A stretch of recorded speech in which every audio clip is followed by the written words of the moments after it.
अमेरिकी हमले का जवाब देने की तैयारी में है ईरान। अरब देशों के वाटर प्लांट पर हमले हो सकते हैं। यह खबर बड़ी है, इसके मायने बड़े हैं।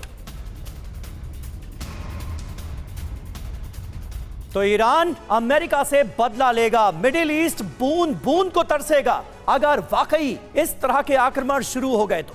कुवैत की अगर बात की जाए तो प्लांट से 90% पानी निकलता है और यह टारगेट पर है। ओमान की बात करें तो इसी तरह के वाटर प्लांट से 86% पानी की सप्लाई होती है। सऊदी अरब के प्लांट से 70% पानी सप्लाई होता है। बहरीन की बात करें तो 90% पानी की सप्लाई इन प्लांट से होती है। यूएई में भी 50% पानी इन्हीं प्लांट्स के जरिए सप्लाई होता है। मनीष झा हमारे सहयोगी मिडिल ईस्ट से हमारे साथ मौजूद हैं। मनीष, ये जंग कहां जाती हुई नजर आ रही है?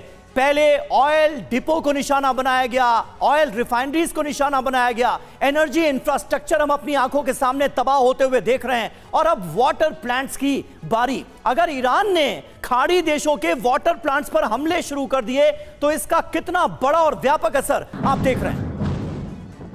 बिल्कुल समीर, मुझे लगता है कि शुरुआत तो अमेरिका ने यह सोचकर की होगी कि हम तो अटैक करेंगे, लेकिन जब ईरान अटैक करेगा तो उस वक्त हमारे एयर डिफेंस सिस्टम उनको रोक लेंगे, और यहाँ पर जो सिविलियन इंफ्रास्ट्रक्चर है या क्रिटिकल इंफ्रास्ट्रक्चर है, फिर चाहे वो वाटर प्लांट हो या फिर खाड़ी देशों में मौजूद ऑयल रिफाइनरी हो, उन पर हम हमले करने से रोक लेंगे।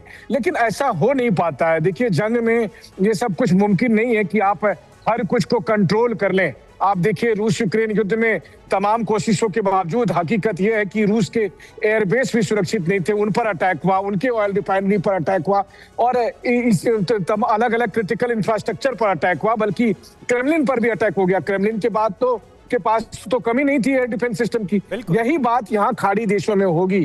देखिए, कल सबसे अच्छा दिन था जब ईरान के राष्ट्रपति ने यह कहा था कि हम अब पड़ोसी देशों पर अटैक नहीं करेंगे अगर वहां की जमीन का इस्तेमाल, अमेरिकन बेस का इस्तेमाल ना होगा तो।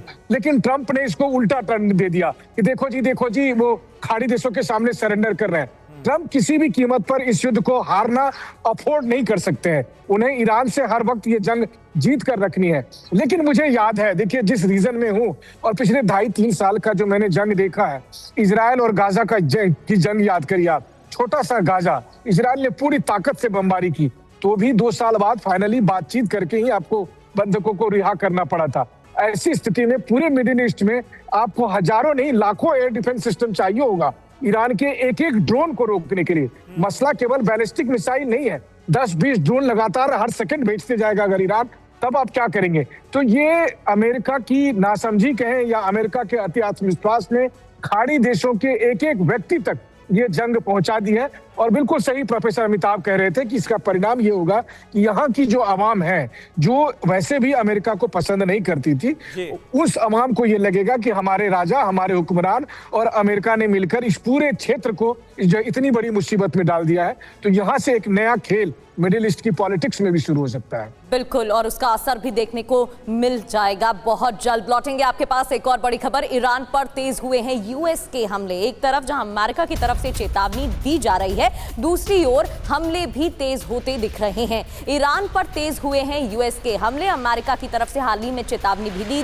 गई थी और कहा गया था कि आने वाले वक्त में और भी हमले किए जाएंगे। वीडियो में उड़ान भरते फाइटर जेट दिख रहे हैं, यानी कि तैयारी और तेज की गई है। और इस बीच तेहरान में एक और ऑयल डिपो पर हमला हो गया। बमबारी के बाद ऑयल डिपो में लग गई भीषण आग। धमाके के साथ ये आग तेजी से फैलती नजर आ रही है। ये देखिए, हाहाकारी तस्वीर सामने आई है। बमबारी के बाद कैसे ईरान का ये ऑयल डिपो धू धू कर जलता नजर आ रहा है, और जो ऑयल लीकेज होता है उसकी वजह से एक बड़ा इलाका आग की चपेट में आ जाता है। और ये इस तस्वीर में भी हम साफ तौर पर देख रहे हैं, एक बड़ा इलाका आग की चपेट में।